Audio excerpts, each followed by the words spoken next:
वनक्षेत्रात घट झाल्यामुळे पश्चिम घाटाला धोका. पर्यावरण अभ्यासकांनी व्यक्त केली चिंता. घाटातील वनक्षेत्रात 1800.75 चौरस किलोमीटरने घट. भारतीय वन सर्वेक्षण विभागाच्या अहवालातून उत्तर भारतात 2 भूप्रदेश जैवविविधता दृष्ट्या अत्यंत महत्वाचे आहेत. यात प्रामुख्याने हिमालय भूप्रदेश व पश्चिम घाट यांचा समावेश होतो. पश्चिम घाटातील जैवविविधता ही देशातील दुसऱ्या क्रमांकाची जैवविविधता मानली जाते.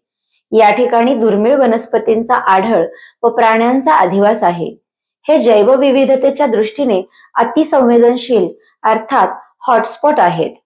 या पार्श्वभूमीवर पश्चिम घाटातील वन आच्छादनात घट झाल्याची धक्कादायक बाब आता समोर आली आहे आणि वनक्षेत्रातील ही घट पश्चिम घाटासाठी रेड अलर्ट ठरू शकते.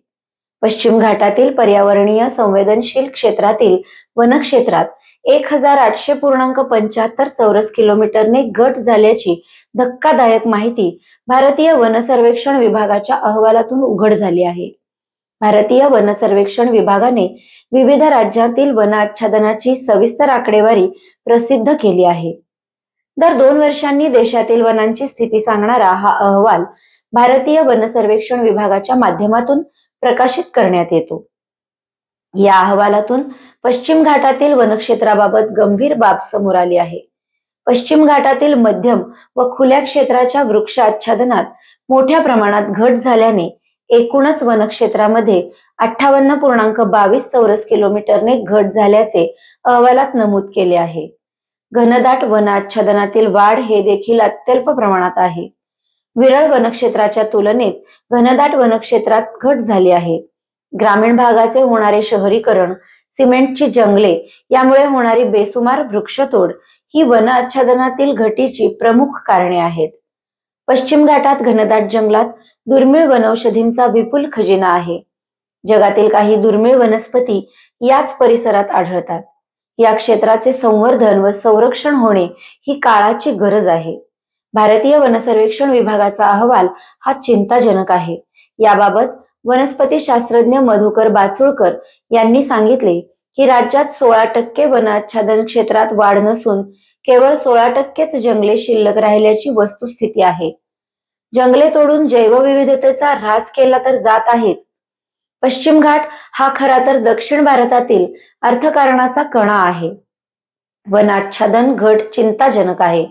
भारताचे एकूण भूक्षेत्रफळ जितके आहे त्याच्या 5% जमीन पश्चिम घाटाने व्यापलेली आहे.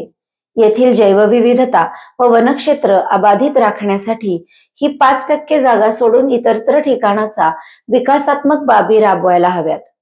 या ठिकाणी औद्योगिक व विकास प्रकल्प राबवला जाऊ नये असेही मत पर्यावरण अभ्यासक मधुकर बाचुळकर यांनी व्यक्त केले आहे. पश्चिम घाट हा अतिसंवेदनशील असल्याने याच परिसरात काही दुर्मिळ प्रदेशनिष्ठ वनस्पती आणि वन्य प्राण्यांचा आढळ दिसतो. ते अन्यत्र कुठेही दिसत नाहीत. त्यामुळे तो परीघ जपणे आवश्यक आहे. पश्चिम घाटात सुमारे 5 ते 7 दशकांपूर्वी 68% जमिनीवर जंगल होते. आता ते 37% इतकेच झाले आहे. आपको कलेक्टर साहिबा के हाथों से इनामी घर मिल रहा है. आपका घर बहुत सुंदर होगा ना? अरे नहीं बेटा, हम तो बहुत छोटे आदमी हैं। चाचू डोंट वरी, मैं बड़ी होकर आपके लिए और सबके लिए मजबूत और सुंदर घर बना के दूंगी। कालिका सरिया लाना मत भूलना। कालिका TMT सरिया कंक्रीट से करे मजबूत जोड़ और भूकंप, संग, आग से लड़कर घर को दे दीर्घायु। कालिका सरिया मैं भूली नहीं। बेटिया आप कलेक्टर। कालिका TMT, फैसला जो मजबूत हो।